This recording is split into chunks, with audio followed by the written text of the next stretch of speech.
প্রিয় দর্শক, আসসালামু আলাইকুম। আশা করি আপনারা সবাই অনেক বেশি ভালো আছেন। দুঃখ ভারাক্রান্ত মন নিয়ে আজকে আলোচনা করতে হবে। কারণ বাংলাদেশের ইতিহাসে এই প্রথম চিহ্নিত রাজাকার, দণ্ডপ্রাপ্ত রাজাকাররা পার্লামেন্টে।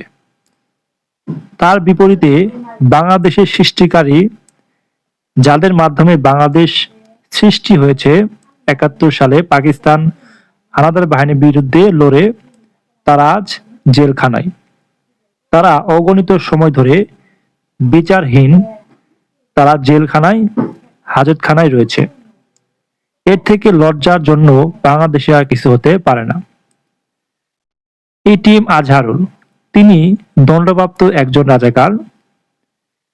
এই ৫ই আগস্টে জামাত এবং শিবিরের এবং বিপদগামী কিছু বিএনপি নেতাকর্মীরা যে আগস্টের সময় যে নৈরাজ্য সৃষ্টি করেছিল, সেখান থেকে সাধারণ মানুষের কথা চিন্তা করে শেখ হাসিনা কিন্তু পদত্যাগ করেন।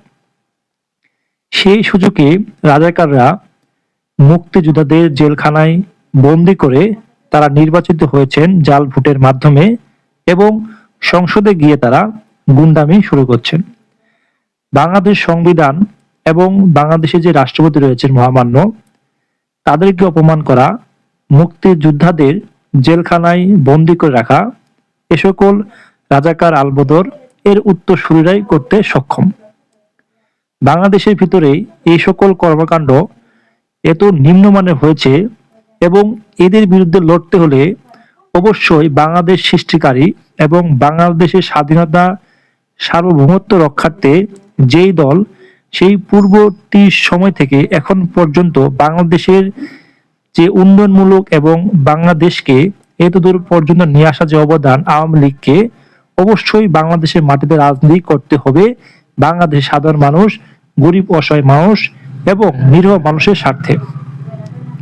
আমরা চাই অতি শীঘ্রই আওয়ামী লীগ পুনরায় মুক্তিযোদ্ধাদের স্লোগান এবং মুক্তিযুদ্ধের পক্ষ থেকে তার রাজপথে নামবে এবং রাজাকার আলবদরদের মোকাবেলা করবে এবং বাংলাদেশের স্বাধীনতার সার্বভৌমত্ব রক্ষার্থে অবশ্যই আওয়ামী লীগকে হাল ধরতে হবে এবং মাঠে ফিরে আসতে হবে।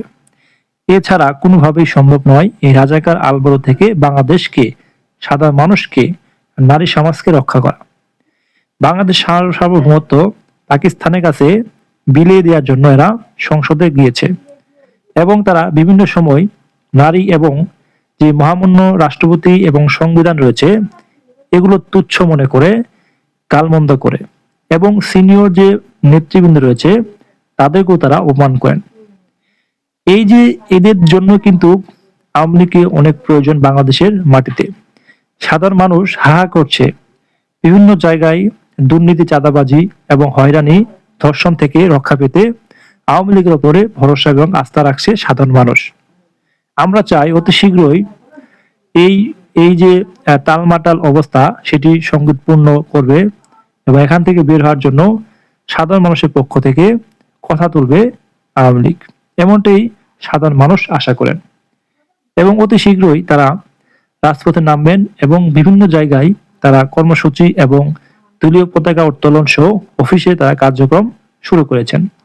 কেন্দ্রীয়ভাবেও শুরু করা হবে এমন সিদ্ধান্ত অতি শীঘ্রই আসবে শেখ হাসিনার পক্ষ থেকে এবং সাধারণ মানুষ শুধু এই অপেক্ষা রয়েছে কার নেতৃত্বে সাধারণ মানুষের কথা তুলে ধরবেন আওয়ামী লীগ, তখনই ঐক্যবদ্ধভাবে সাধারণ মানুষ রাজপথে নামবে। সংসদে গিয়ে যে চিহ্নিত রাজাকার, দণ্ডপ্রাপ্ত রাজাকার, তারা মুক্তিযোদ্ধাকে কটাক্ষ করে, মুক্তিযোদ্ধাকে ছোট মনে করে ২৪ সালে গণ অভ্যুত্থানকে তারা উচ্চ পর্যায়ে নিয়ে যাওয়ার জন্য তারা চেষ্টা করছে। বাংলাদেশ সংবিধান যে রয়েছে সেটি তোয়াক্কা না করে তারা নিজেদের মাধ্যমে একটি গঠিত একটি রাজাকার ভিত্তিক পাকিস্তানের প্রেসক্রিপশনে তারা একটি সংবিধান তৈরি করতে চায়।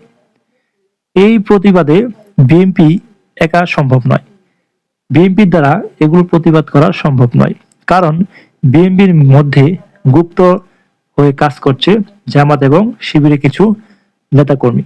তারা সংসদে গিয়ে পাকিস্তানের যে লেজুর ভিত্তিক ভাবে তারা কাজ করছেন এবং পাকিস্তানের প্রেসক্রিপশনে তারা দেশ চালাচ্ছেন।